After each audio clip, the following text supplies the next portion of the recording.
जनता अपना फैसला ईवीएम में लॉक कर रही है। एमपी की सभी 230 सीटों पर पिछले 4 घंटों से वोटिंग जारी है। अब तक 14% से ज्यादा वोट डाले जा चुके हैं और अब तक सबसे ज्यादा मतदान राजगढ़ में हुआ है। यहां करीब 17% वोटिंग हो चुकी है और इसके अलावा आगर मालवा और नीमच में 16% वोट डाले जा चुके हैं।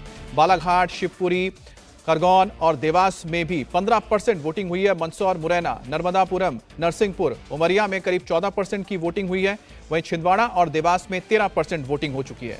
मध्य प्रदेश में इस बार मुकाबला बेहद जबरदस्त है। शिवराज सिंह चौहान पूरे कॉन्फिडेंट हैं कि वो कमलनाथ को आने नहीं देंगे। वहीं कमलनाथ भी दावा करते हैं कि उनकी वापसी होगी, लेकिन जनता किसे चुनेगी, एमपी के बूथ बूथ पर क्या रुझान है, 230 सीटों के वोट मीटर पर कौन नीचे है, कौन ऊपर है, इसका एक एक अपडेट आपको हम लगातार इंडिया टीवी के जरिए दे रहे हैं। तो वोटिंग लगातार चल रही है, 4 घंटे तक की वोटिंग हो चुकी है और अगर आप एवरेज लगा लें तो करीब करीब 15 से 20% के बीच वोटिंग हो चुकी है कुल मिलाकर। हमारे साथ विजयलक्ष्मी छिंदवाड़ा से जुड़ी हुई हैं, अभय पराशर हमारे साथ ग्वालियर से जुड़े हुए हैं और उनसे हम बात करेंगे और जानेंगे कि आखिरकार अच्छा अनुराग अमिताभ भी हमारे साथ जुड़ गए हैं। अनुराग, हम आपके पास पहले इसलिए आना चाह रहे हैं क्योंकि आप वहीं पर ही है जहां पर इस वक्त सबसे ज्यादा लोगों की नजर लगी हुई है, क्योंकि शिवराज सिंह चौहान बुधनी से आते हैं। वोटिंग वो कर चुके हैं, लेकिन उनके खिलाफ जो खड़े हुए हैं उनको लेकर क्या माहौल है, क्योंकि जो उनके खिलाफ खड़े हैं विक्रम, वो हैं एक टीवी एक्टर जो खुद हनुमान का रोल प्ले कर चुके हैं। तो क्या कमलनाथ या कांग्रेस को लगा कि क्या हनुमान ही उनके अब संकट मोचक बनकर आए हैं कि शिवराज सिंह को हराएं?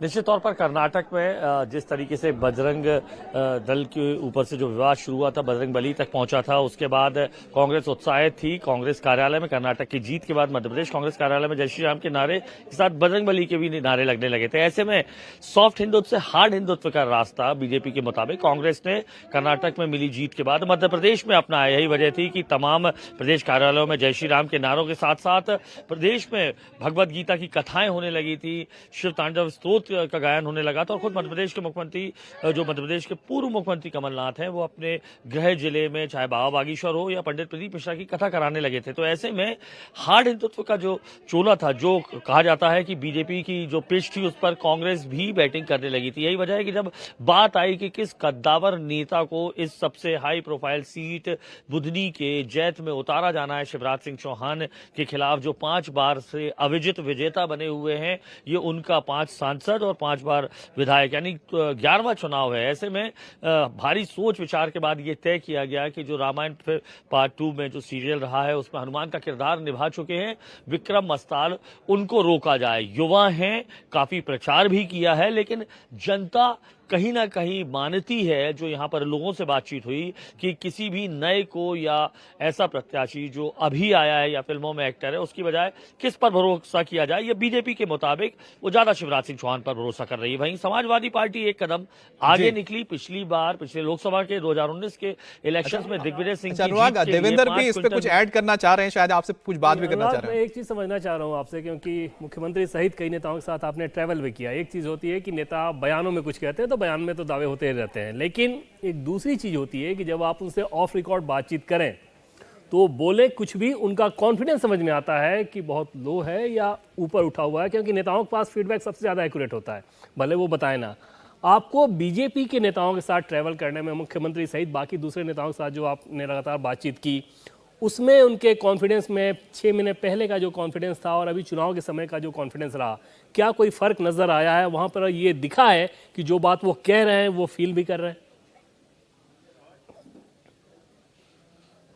निश्चित तौर पर 3 महीने पहले कॉन्फिडेंस लेवल कहीं ना कहीं लो था। जिस तरीके से लगातार सर्वे कहा जाता है, आरएसएस के भी जो सर्वे आए थे उसमें बीजेपी की हालत काफी जो लो दिखाई गई थी, लेकिन टेम्पो एकदम से हाई होता है जब मार्च में एक योजना आती है, जिसे फ्लैगशिप योजना भी कहा जा सकता है, गेम चेंजर योजना भी कहा जा सकता है, लाडली बहना योजना। लाडली बहना योजना के आते ही शिवराज सिंह चौहान समेत तमाम क्षत्रपों को जो मैदान में उतर रहे थे उन्हें इस चीज का विश्वास हो गया कि ये न केवल इस बार उनका गेम चेंज करेगी, बल्कि बीजेपी को भी 5वीं बार सत्ता सत्ता में ला सकती है। रही बात जितने भी नेताओं से, कद्दावर क्षत्रपों के साथ मैंने ट्रेवल किया, उनको इस चीज का सबसे ज्यादा विश्वास है। भले ही वो बात कर रहे हैं 20 सालों में उन्होंने गरीब कल्याण की बात की हो, किसान मजदूर की बात की हो, युवाओं की बात की हो, लेकिन सबसे ज्यादा गेम चेंजिंग इक्वेशन जो उन्हें सटीक बैठते हुए दिखाई दे रही है वो लाडली बहना योजना के तहत तकरीबन 2,60,00,000 से ज्यादा महिलाएं, यानी आधी आबादी जो है वो वोटर है जिसके टर्नआउट से फर्क पड़ता है। उन 2,60,000 में से तकरीबन 1,31,00,000